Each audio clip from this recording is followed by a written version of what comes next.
Hey, good morning, everyone. And thank you, Dr. Cluck, for some brief words at the beginning. My name is Joanna Robinson, and I serve as the coordinator of diversity education in our division of diversity and community engagement. As we kind of are getting started here, I've asked Dr. Cluck to help me out with watching the waiting room as some of our colleagues join.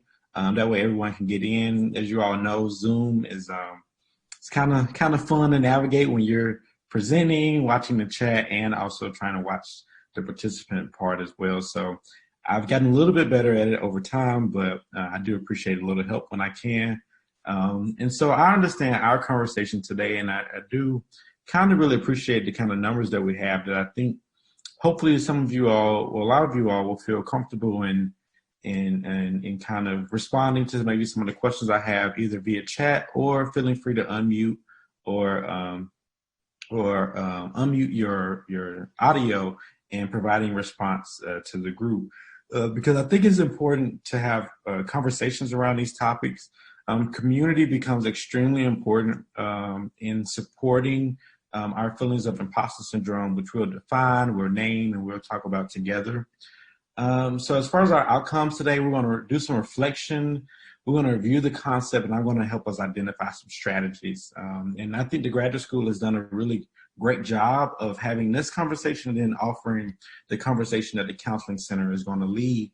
Because as I've talked more about imposter syndrome, there are some really important implications to your individual mental health that can come as a result of these feelings that I think are really that having those conversations with the counseling center can really help you all ensure that you have all the tools in your toolbox.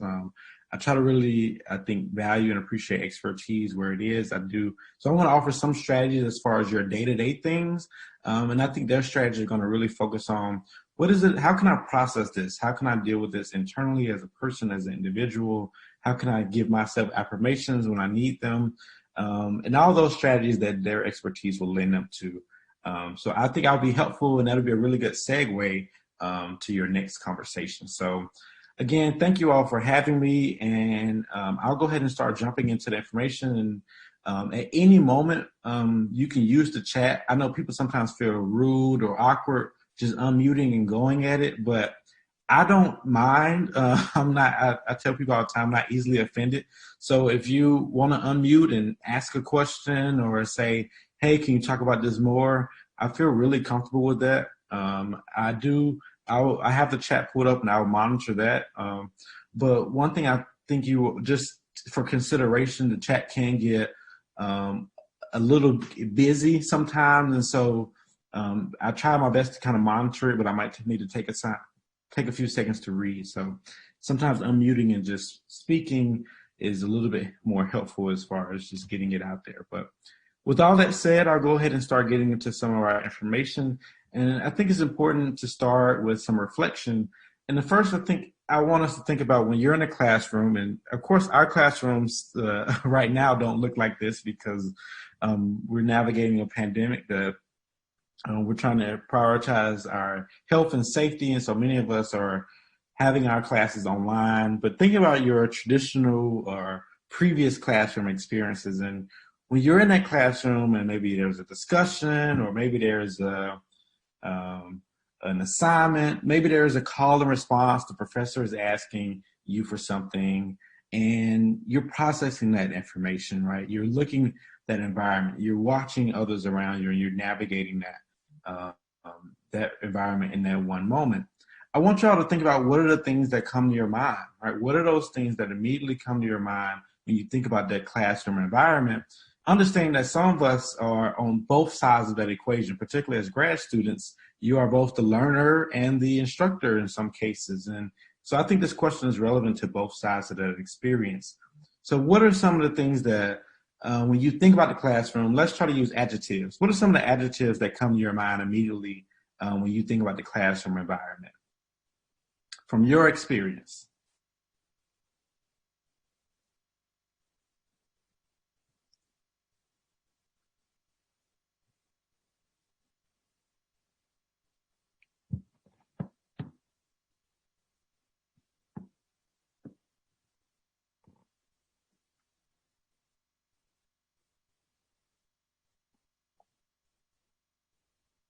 can use the chat or unmute. Lecture driven, absolutely.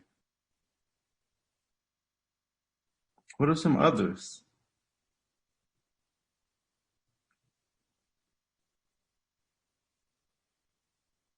So let's dig into lecture driven while others maybe are processing a little bit.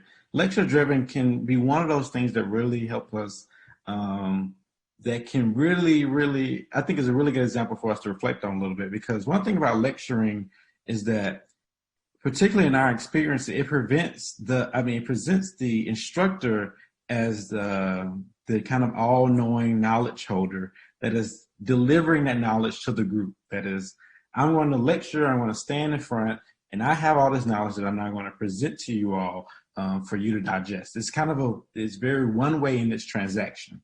What that can do put a lot of pressure on is that one, forbid that that's not the best way that you learn, right? If you're a kinesthetic learner, or we learn through other kind of avenues, that doesn't always lend itself to that kind of experience for you, right? Maybe that you don't feel like that's really engaging or providing you with the opportunity to really engage with the content in the way that you really need to.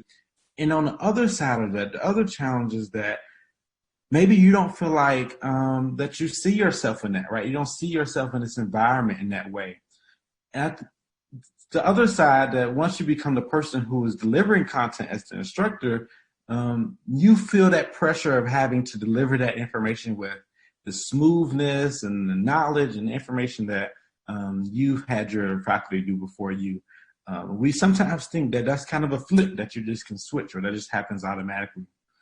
Another student shared anxiety. This is especially true the first week of school, and I feel this way even when I have been teaching and learning for so long. I relate to that so much. I'm now entering my second year of my PhD program, and so I've been in from undergrad, master's to now PhD for, I guess, about 7 consecutive years. I started in 2013 in my undergraduate career, and the classroom environment is still intimidating to me. Right? I've been a teaching assistant. I've been in the classroom. I've made great grades. I've been on the dean's list, graduated with honors. All those things have been true in my academic experience. Yet and still, I still find the classroom experience intimidating. There's still moments in which that I don't feel like that I belong. I don't feel like that that I'm really supposed to be where I am and doing what I'm doing. And a lot of that relates to our identities. And I think that's what I wanted us to kind of start to think about. So the anxiety, and I'll talk about that a little bit more. The anxiety for me, if you think about this wheel of identity, if you kind of look towards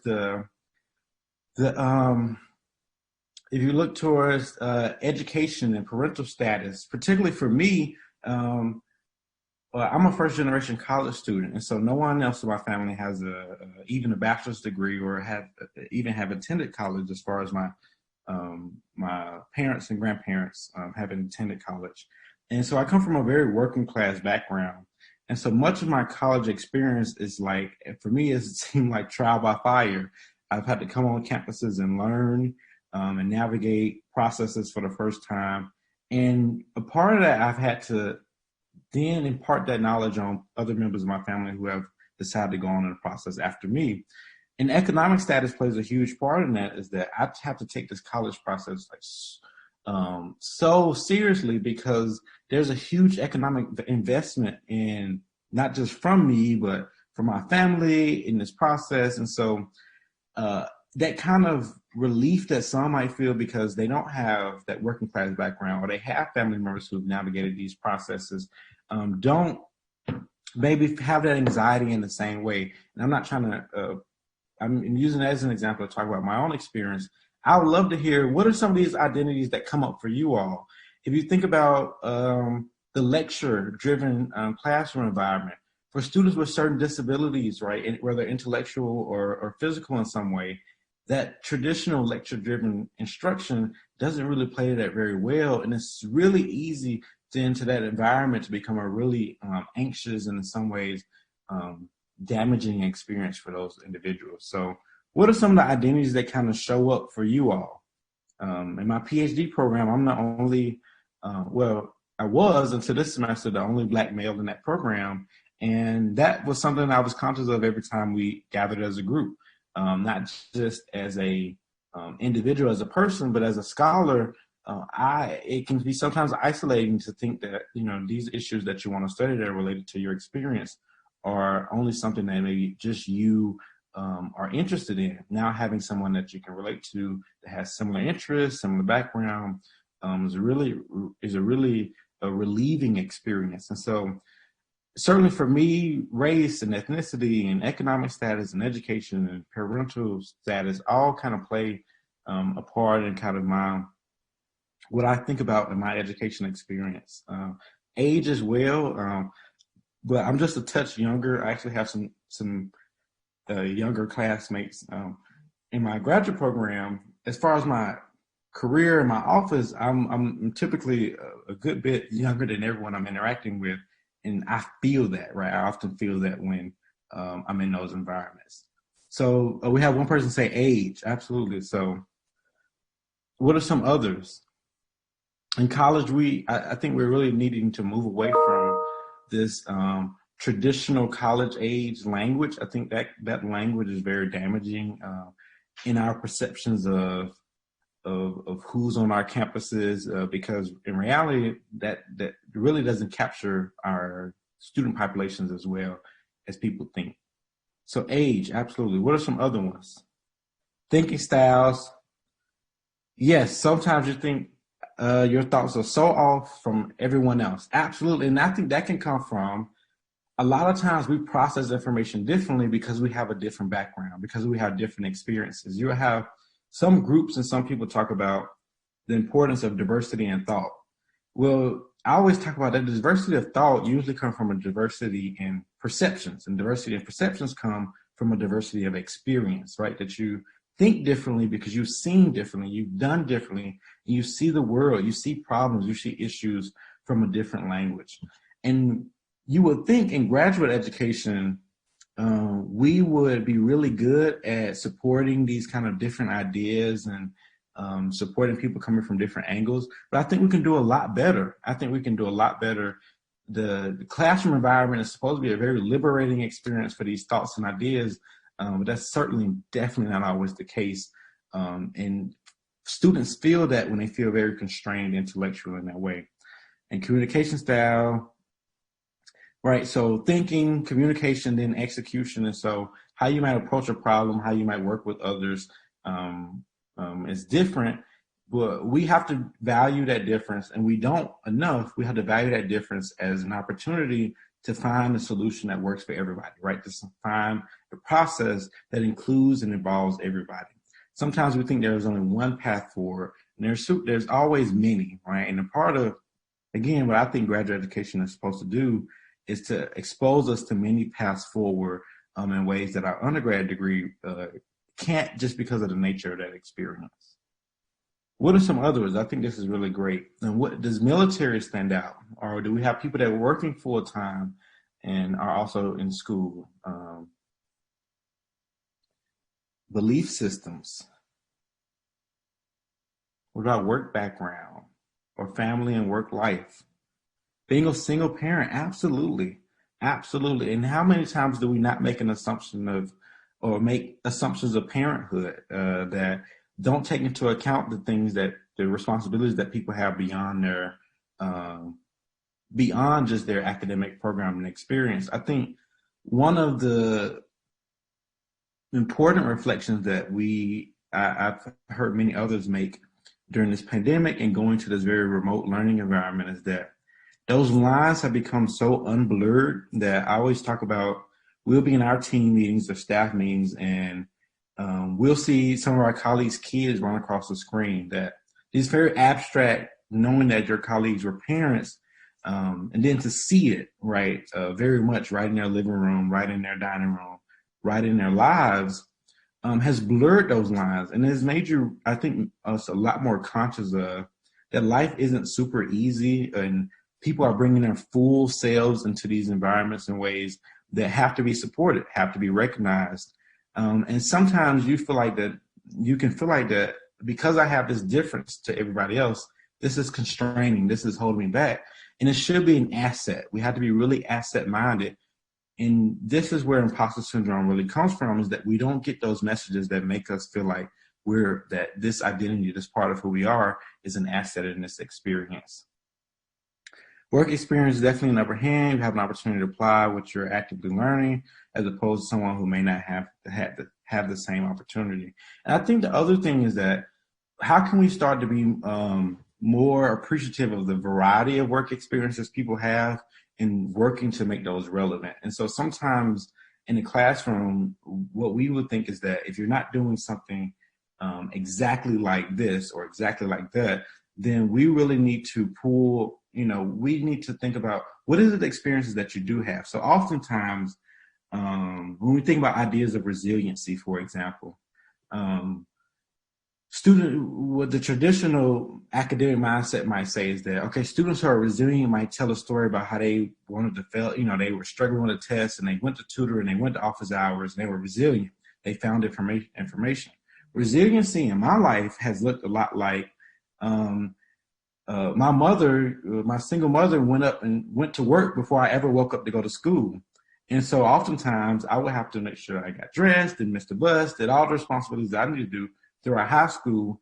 And she would leave home first and I would get home first, and I would make sure I did my homework, took out the trash, did the things I needed to do in that responsibility, all while being a student, right? Make sure I had ways to my extracurricular activities. And as an undergrad student, I worked as a student, and that my resiliency showed up is that I had a job, I had responsibilities, I had to take care of myself and provide for myself in ways that maybe other students didn't, and I still was very committed to my academic work. That sounds like resiliency to me as well.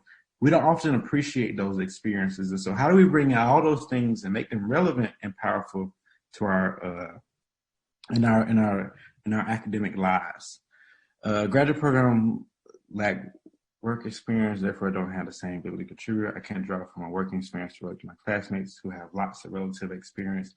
And I think that's really, I think one of the things about graduate education, though, is that we deal a lot in concepts and a lot in theory and in application as well, but a lot in theory.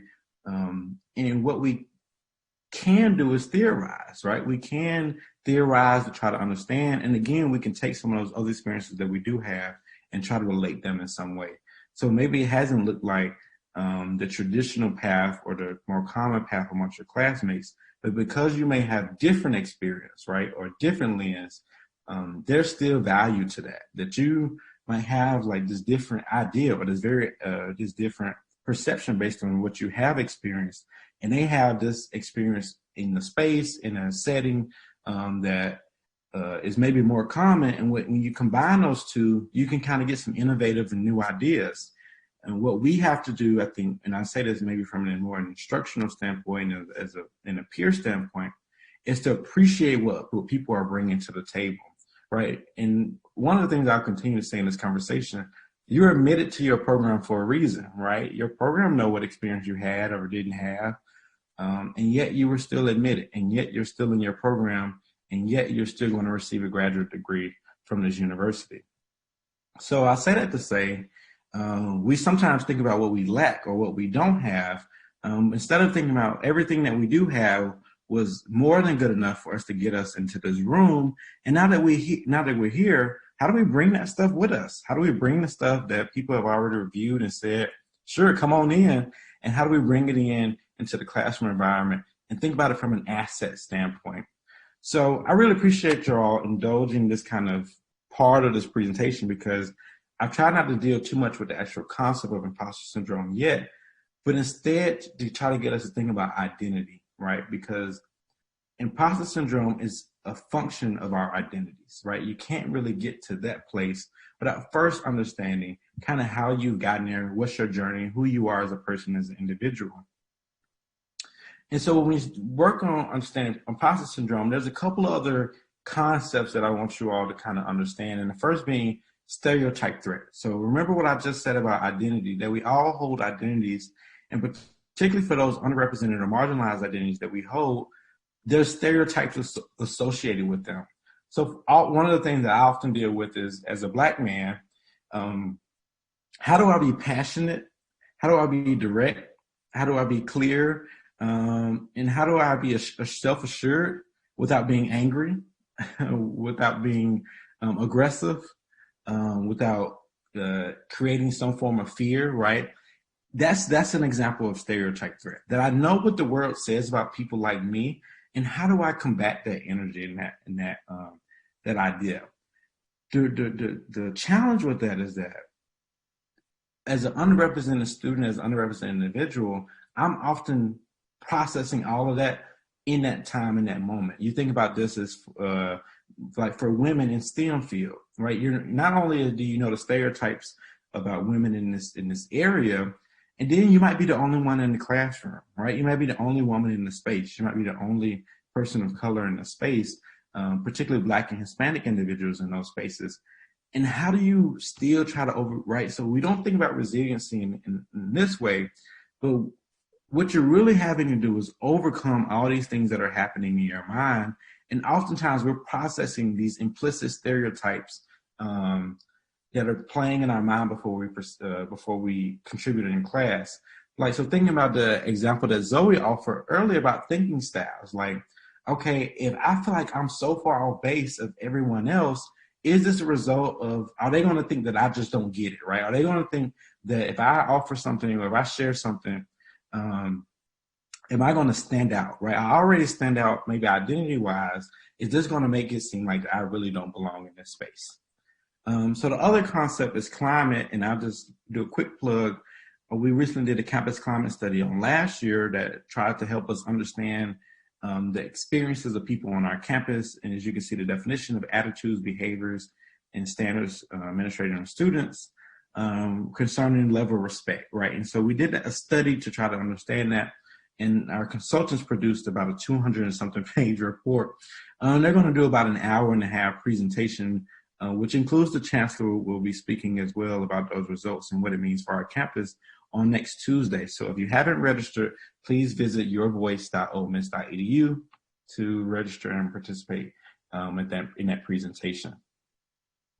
But our climate can really either work to be very supportive, to provide us with an opportunity to overcome some of these things that we're thinking about, or the climate can reinforce them, right? If you're offering an idea that's different than others and people shoot it down and no one provides any support, that's a climate issue, right? The interaction has really created an environment that doesn't appreciate or doesn't value different ideas, different experiences in a way that we want it to, right? And then the other thing that we might want to think about is that some of us may be the only one. Like I said, was the only Black male in my program. And if you're the only one and there's a climate that doesn't really work to address or work to understand, my advisor, I'll never forget in one of our early meetings, my advisor told me, he said, I understand I don't have like the, expertise in what it is that you want to study, right? And so let's think about who we can bring into this process at some point that can provide that part of it. He said, my job as their advisor is to support you, is to get this project, get your dissertation done. And my role is being really supportive of that, even if I don't have the conceptual expertise on the things that you want to study. So again, being very affirming and recognize that there's a difference, and here's how we can overcome it. So that's an example of climate. And then prototype bias. And so if everyone comes, and I think this is maybe what Sam was saying, that relevant work experience, if we think that you have to meet a certain standard, right, a certain kind of box, and check all the boxes on the checklist in order to be successful, then that's really limiting our ability to, again, to have difference and to have people approach an environment and approach their academics from a different place or space than others. So this idea of prototype and this idea of idealism when it comes to excellence can be really negative and really limiting for people who have those underrepresented identities, right? That could be a disability, that could be being a veteran, that could be from a working class background, that could be a person of color, that could be a woman, right? All these, that could be gender and sexuality, minoritized groups. And so all these things are different ways that prototype bias, if you don't fit those standards, it can be really tough to see yourself in that environment. If all of your faculty are different than that, or all your colleagues and your classmates are different than that, it can be really hard to think that you fit in this environment. And again, as I said, my message today would be, you're in that room for a reason. You're in that space for a reason.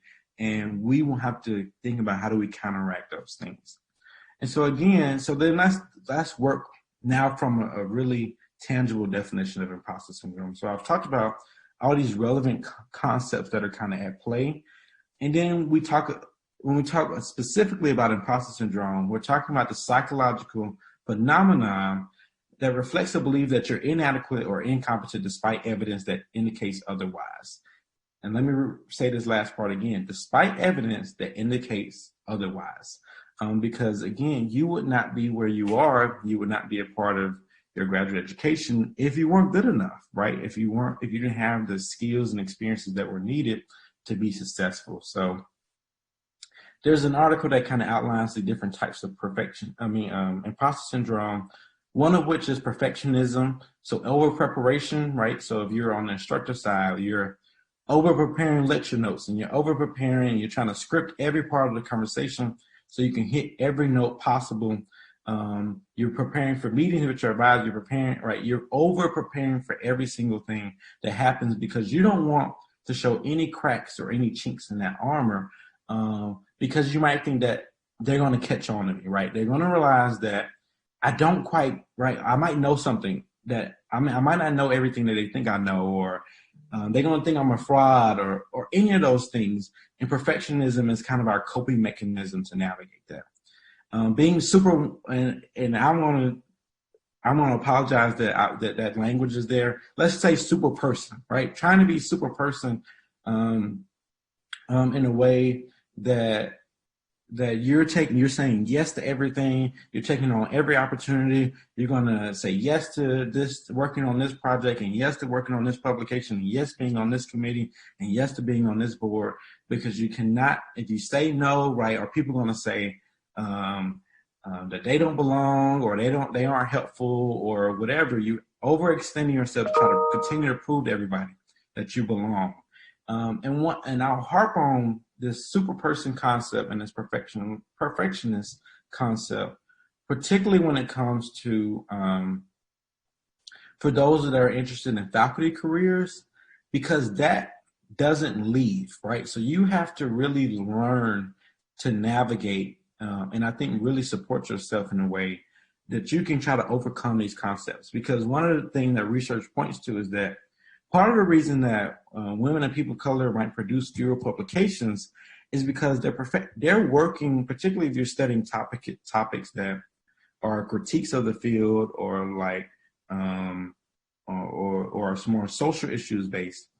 They're taking longer to review their own publications, to get feedback, to process and do that work, because they understand that the world, the peer reviewers and everybody else is going to be super critical of that, right? They're going to see this female seeming name or this person of color seeming name, and they're going to view that with a different type of lens.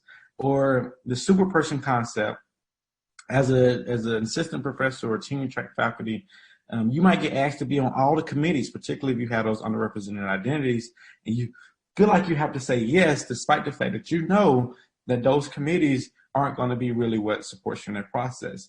And you feel bad because the student organization wants you to advise, and this group wants you to come speak, and you're being pulled in so many different directions because a lot of programs, again, don't have as many faculty from underrepresented groups as they probably need.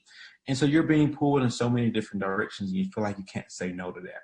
So these same things that you're dealing with as a graduate student doesn't leave, and people like me are going to be advocating and supporting, ensuring your department are conscious of it. But I think it's really important that we have this conversation to figure out, what is it that I can do to self-manage? How do I continue to reflect on myself and ensuring that I'm not putting myself at wit's end, trying to uphold an image, right? If you got the job, it's because they believe you can do the job. If you got admitted to the program, it's because they believe that you can be successful in the program. The other one is natural genius, right? If everything doesn't come easy to you, you have to at least pretend that it does, or you're scared to admit or ask for help, or that if you have to pretend that this is a natural thing to you, or people are going to start to realize that you might not be as good as they believe, or as ready for the moment as they thought you were.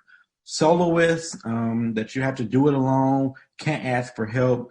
You want to try to write you want to not take advantage of office hours. You want to not discuss with your advisor or chair certain things that you're working on. You want to not ask for help when you're developing your course. And maybe in an expert, if students ask a question, I think this is one of the things that I've really learned, even as I've been doing so many, since I've started this job in 2019 and doing so many presentations, there are times where I get a question where I don't have the information on that. I don't know that quite as well. And I got myself in a little trouble. It didn't turn out bad, but I was having a conversation with a group that I knew I didn't have all the information about that specific situation they were asking me about, and yet I was still trying to provide some knowledge and expertise. And in reality, I should have stepped back and said, I think y'all are talking about something that I don't have enough information to really provide sound advice on. And it's being able to step back and say that, or you might be an instructor of a class and the students ask you a question about a concept that may be unrelated or not in the bounds of what you're talking about in that class. And it's okay to say, let's revisit that next class. I want to think a little bit more about that. Or your professor may ask you, have you ever heard of this study or this author, right? And you might be inclined to say, I think so, or yeah, I think I heard it mentioned. And in reality, you probably have never heard of it. And so imposter syndrome makes us think we have to say yes to those things. But the reality is we can say no. And we can say, no, could you share more about that? Can you help me understand that? I'm not familiar with that concept. Is there anything you recommend that I read about it to help prepare, right, for another conversation you might have? It's okay to go through those processes. Imposter syndrome just tries to get us to think that it isn't. And so these are kind of a few examples as it kind of show up. Let's use the chat. Anybody, is there one that stands out to y'all? I like how we're doing on time. Is there one that you relate to the most? And is there one that stands out? You can use the chat or you can unmute. Being a super person, yeah. Perfectionist. I'm guilty. That's me. I think that's absolutely perfectionist. Yep. And so this usually shows up. We had one person say all of them, and I think it's certainly not a dichotomy, right? It's not boxes. In some ways, in some settings, we're either, neither, or all, right? But certainly, like I said, the perfectionism and being a super person is probably the two that I can relate to the most. In my professional world, I'm like I get a lot of anxiety around emails. There's so many emails that we get. And I always feel like I have to provide such a quick response. And Dr. Cluck has even talked about this with her, not to put her on the spot, but I know she's mentioned this as well. Sometimes you feel like you have to respond to emails like as soon as they come in or immediately. And it's unreasonable expectation we place on ourselves. And so I think there's settings where we might feel this the most. And if I went back to that classroom example and asked you now to think of some of those things in the classroom, we might be able to think of some other examples, right? Because that classroom environment can be really where this shows up. And it could be even in those large lecture halls or even small discussion-based classrooms. I cannot tell you how, and I've been appreciative that in my program, and thankfully my job, people come to expect this, but I have found it tough. And I even said this, like when I take a professor for the first time, as somebody that studies particularly issues of racism and inequity in education, I have found it super tough to write papers about those things if I don't know the professor. Because sometimes I feel like, okay, how are they going to receive this information? And is my grade going to be worse because I'm talking about these concepts and they don't, particularly in this super kind of hyperness climate where, people want to try to tell us that these things don't exist. I have found it like super, super tough to write about things that are my interest, that are my research interests. And so part of your graduate experience is opposed to being able to be intellectually liberated, being intellectually curious, and writing about the things that make meaning to your work and to what you want to do. And we have to try to overcome that, right? We have to try to overcome that at all we can, particularly for those of you all in doctoral programs. It's going to be really tough to write a dissertation about something that you don't see yourself in, that you don't believe reflects you and what you value. And so I've leaned into that, right? So yeah, these are some examples. I appreciate those that are shared, and I think, so let's start to think about some ways that we can reframe. So imposter syndrome gets us to think that what we think other people know is so far well and beyond greater than what we know. But the reality is other people have information and so do we. That's the reality, is that as human, we're all limited in the information that we have. Your professors that you work with every day may have certain professional experience, certain educational experiences that you don't have, but you might have certain life experiences that they don't have. You might have certain things that have happened in your life or things that you do every single day that they might not be as aware of or they might not understand. I gave an example of my advisor who is wonderful, and I really appreciate working with him. And a part of that has been, we've been able to say, here's what I know and here's what you know, right? And let's use that and let's do that and let's appreciate that. And a part of it is that we have to make sure our faculty are doing a really good job in getting our students to understand that. The other piece is that in your own process, in your own self-reflection, even if the environment aren't giving you those affirmations, give yourself those affirmations. Tell yourself, I'm in this program for a reason. I'm in this environment for a reason. And that reason is because I have something to offer, I have information, I have something to share that's appreciated, because I wouldn't have been admitted to this program if it wasn't. Particularly graduate programs that, one, in most cases use holistic admissions processes that take into account who we are and what we want to study and all those things. They know, because most of us put it in writing, most of us talk about it. They know and they appreciate that. And graduate programs are much more competitive than undergrad. And so, they're admitting you. They aren't just admitting or educating one student that dropped into their class. They have control over every individual student that comes into that program. And you were selected. You were selected for an important reason. And so here's a couple of other examples. I probably spent some time on too, because we're reaching time a little bit. And I really want to draw our attention to maybe let's look at two. So text and curriculum can reinforce stereotypical gender roles by including few readings about or by women, or they fail to acknowledge women as positive examples in classroom discussion. This is particularly true for women of color. And so if you're in a classroom environment, and this is just an example of, if you don't see yourself in the curriculum, right? It's one thing to not have faculty who look like you or appreciate and affirm your identities, but it's another thing to have the curriculum, the discipline in which that you're dedicating your talents and your energy to not reflect that, right? To not see you, to not engage you in a way that is meaningful and powerful. That can be a really negative piece of trying to combat and deal with imposter syndrome. So what we want to really do, and this is what and I've had to do this, and other may explore this as well. There's plenty of scholars out there that are studying these pockets of information that are, particularly in this kind of moment that we're in, are making its way to more mainstream, more canonical, I guess, parts of your discipline. And so seek out scholars, right? Seek out mentorship. And one of the things that I always think about is that mentorship may come from within your department, or it may come from other areas of campus. It may come from other departments. It may come from another campus, to where you might want to have somebody who can help you learn. How do I start to think about these things? I took this class and we didn't read this article, but I saw you wrote this article and I thought it was really great. How can you use those things to, if your environment doesn't provide you maybe with some of those examples that affirm you in your space, how do we find those things, right? How do we find community, find classmates that affirm your existence, your identities, and who you are? Like I said, imposter syndrome typically usually relates to some underrepresented identities that we have in the space. And those can be across any gambit of issues. One of the things that I think about all the time, like I said, I study inequities, particularly around race. But as a first generation college student, I'm frequently thinking about everything from the frame of that first generation experience. I'm thinking about, I came to college and probably for my first year, I didn't know what a credit hour was.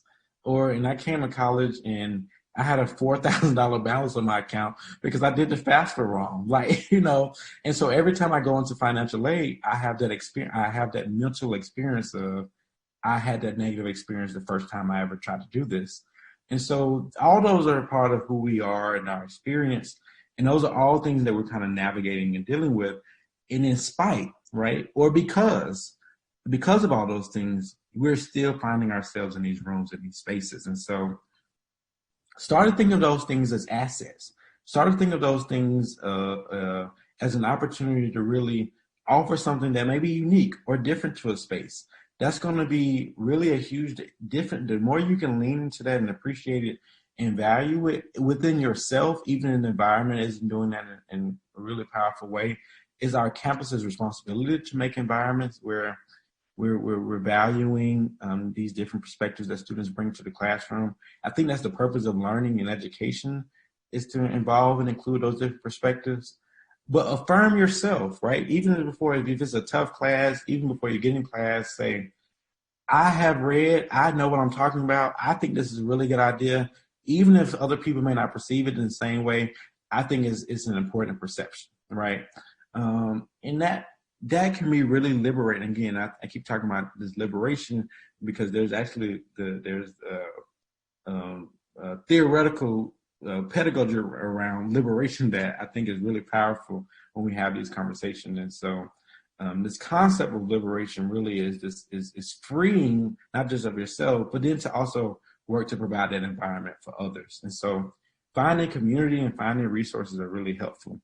And so when we start to think about how do we thrive, how do we break the silence? And you've done that today. So give yourself a hand clap for that. We've broken the silence. And I think part of the reason why we might offer this probably every year is because we understand that people have been dealing with this and navigating with this in silence. And we understand it because we have, right? We understand it because it's something that we have tried to navigate in our experience. And we need to really break the silence and break the stigma around it. So separate those feelings that we have from the actual reality. We might feel all those things, like we said earlier. We feel like those kind of different types of imposter syndrome are us, but the reality is there is no gotcha moment really coming because you have the knowledge, you have the information, you're in that room for a reason. A part of that is sometimes we are underprepared, we're running late, we didn't do all of our readings, and we do feel maybe some self-doubt or fraudulence, but we have to give ourselves some balance and some credit there. Oftentimes, we are prepared, right? Our perfectionist people are going to be over-prepared for a lot of reasons, but that over-preparation can get exhausting and something might lapse, right? You might have a gap there. And being able to recognize it and say, I'm not striking the balance I need. I might not be able to, I'm not managing my time well. I'm over-committing myself in ways that I shouldn't. All those things can be contributing factors to our ability to manage ourselves through and thrive through imposter syndrome. And it's okay to look around and say, I'm the only one, right? And that's a powerful thing to notice. I have learned to lean into that from a perspective of wow, I'm the only one, and I'm not going to be the last one, right? I'm not going to be the last one. But I think that's me as an educator. I got an education for these very reasons. And so I've really felt that it's been really important for me to think about how what I'm doing is going to mean something for someone else. And I'm always thinking about, I might be the only one today, but I certainly hope and I'm going to make sure that I'm not the only one tomorrow. So it's okay to look around and see that. And know that your very being there, your presence is meaning something for someone else, right? It's meaning something for others. And that, there's progress happening and coming. And, someone mentioned earlier being a parent, right? You might feel like you're the only one. You might be the only one in that program, but you're certainly not the only parent to ever get a graduate degree, right? And that really is something that we have to think about, is that maybe there's resources on campus that can support you. Maybe there's a community on campus that we didn't know existed that we can get you in contact with to let you know that there's others who can provide those levels of support in that similar experience. Look at time. So I won't go all through these. We have some others. So write the rules for yourself. Instead of thinking I should always know the answer or I should never ask for help, start asserting that people are there to help. People are there to be supportive of you, and give yourself grace. Every one of us are going to have moments where we have an off day, and that we're going to have moments where we're going to struggle in some way, or that we're going to be, we're not going to meet our own expectations. And sometimes, and that really is usually the toughest thing. Like, it's one thing to maybe other people have expectations for us that we don't meet, but failing to meet our own expectations can be really tough. But how do we reframe our expectations to say, I'm not gonna be on every day. I'm not gonna be on every single day. But there are gonna be moments where I'm human, where I'm gonna make mistakes. That mistake won't define me. That not knowing the answer won't define me. That asking for help won't define me in the negative way that I'm thinking that it will.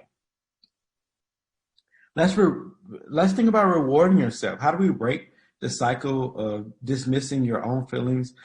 And how do you validate and give yourself a pat on the back? When needed.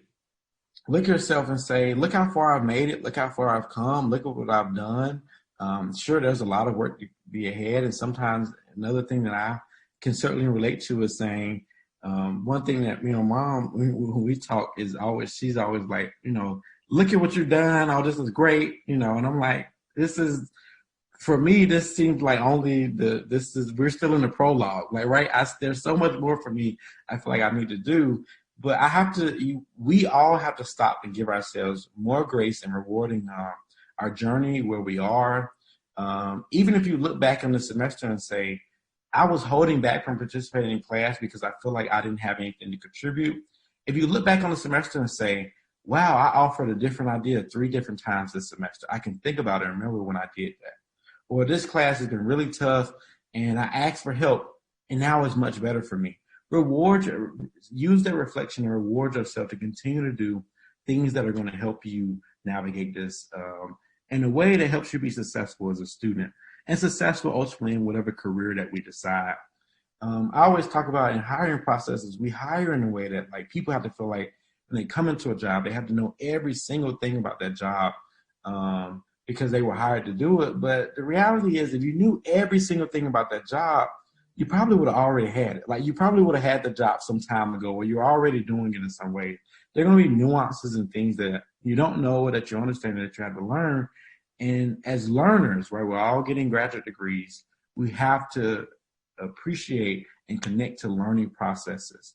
We have to be lifelong learners and reflect on ourselves in a way that says, I have to appreciate the process of not knowing, because the process of not knowing allows me to know and to seek answers and to understand. And again, but I think graduate school is supposed to do differently than undergrad. It's supposed to really be on the seeking information part. How do we seek out? How do we have intellectual curiosity in a way? But sometimes those identities that we have doesn't give us permission to be intellectually curious, but instead we want to focus on being right or or checking the box. But give yourself permission to be intellectually curious and explore ideas, explore concepts that maybe you weren't familiar with, or that are relevant to you, that you wonder how it connects to what you're trying to do. And seek mentorship. I probably can't say that enough. Maybe, mentorship is, as my colleague, Dr. Edney would say, that it's reciprocal, and which means that it goes both ways, that you might have a mentor that you help and support in some way. Maybe there's a concept that they don't understand or lived experience that they don't have, that you have, or even they're peer-based. You might have a friend at another program. I'm the only one of my friends that I kind of grew up with prior to high school and through undergrad that's getting a doctorate degree. But I do have a mutual friend that has become a closer friend who's getting her doctorate degree in psychology at Michigan State. And so because we have this shared experience, we have become a lot closer in exchanging knowledge and information and laughing at some of the crazy things that go on in graduate school. So finding those ways that you have community, right? For me, that was really tough because I moved to Mississippi kind of by myself, and no one in my family, they don't, know what the PhD process is like. So to have someone that's more for my personal life that I can talk about these things with has been super, super helpful for me. And so finding that, and I think the graduate school is really supportive and really helpful in that process. And I know Dr. Cluck and I have talked about ideas to even make it even more robust for everybody. But finding those things that really show you and help you and provide community that are low threat, that you might share an identity and experience in a way that to say, I'm struggling with this doesn't seem like a tough thing to say to someone that you trust or that you maybe don't have to sit in their class, right? They're in another part of campus. And so one of the quotes in this, I used this last year, and I think it's just as relevant. And this is Michelle Obama. She was referring to this concept of imposter syndrome in one way or another. And she said, it doesn't go away, that feeling that you shouldn't take me that seriously. What do I know? I share that with people because we all have doubts in our abilities and about our power and what that power is. I have been at probably every powerful table that you can think of. I have worked at nonprofits. I have been at foundations. I have worked in corporations, served on corporate boards. I have been at G summits. I have sat in at the UN. They are not that smart. And I think that was that's one of my favorite quotes when I think about this as well, is that when you think about these processes that are so intimidating, like graduate school and putting yourself out there in a classroom environment, and you might think that you're the only one, that you're from a background different than others. For me, I have just looked around and said, I'm here for a reason, right? I have just as much to offer, just as much as to contribute as everyone else. And I think that was the kind of point that she was trying to make, that a lot of times people who may not experience imposter syndrome don't have some of those underrepresented identities, and so have advantages in processes, have connections to get in certain rooms that we probably had to scratch and claw and fight to get into. And that scrappiness that you bring is an asset, right? It's an asset that, wow, you worked, a job and a part-time job and was, working your graduate degree. That level of resilience, that level of time management, those level of skills that you're bringing into the room. And one day you might not have to balance all those things, but certainly you're bringing in something in the room that maybe others might not have. You're bringing in perception that others might not have, that maybe you're hiring someone in the future and they're a single parent, like someone else mentioned. You're able to be, provide insights. You're able to be an ally and say, I remember when I was a single parent going to graduate school, and here are the things that really was helpful to me. So let's make sure we're providing that to this individual as well. Having, when you all get on those other sides of the rooms and bringing those insights, bringing those perceptions with you, and elevating them in those spaces and to bring these experiences forward is really going to make a world of difference for not just for yourself, but for others. So here's my contact. That's kind of my closing thought. I think we were kind of like right at time. And so, feel free to email me at any point. Paige just put a survey link in the chat, so please fill that out before you leave out. I'll stay in for a little while longer, just to, if there's any kind of last moments, I'll be here. Anybody want to put anything in chat or unmute, I'll be here. But I appreciate your all's time and your attention. And I really hope if there's other conversations that we need to have, if there's other things that you're interested in, let me know. Send me an email, and I want to be as helpful as possible. As a fellow graduate student, I think I really appreciate being able to talk about the things that we're experiencing together, and it's a process every single day. So let's make sure we're filling out Paige's survey, and if there's any questions, let me know.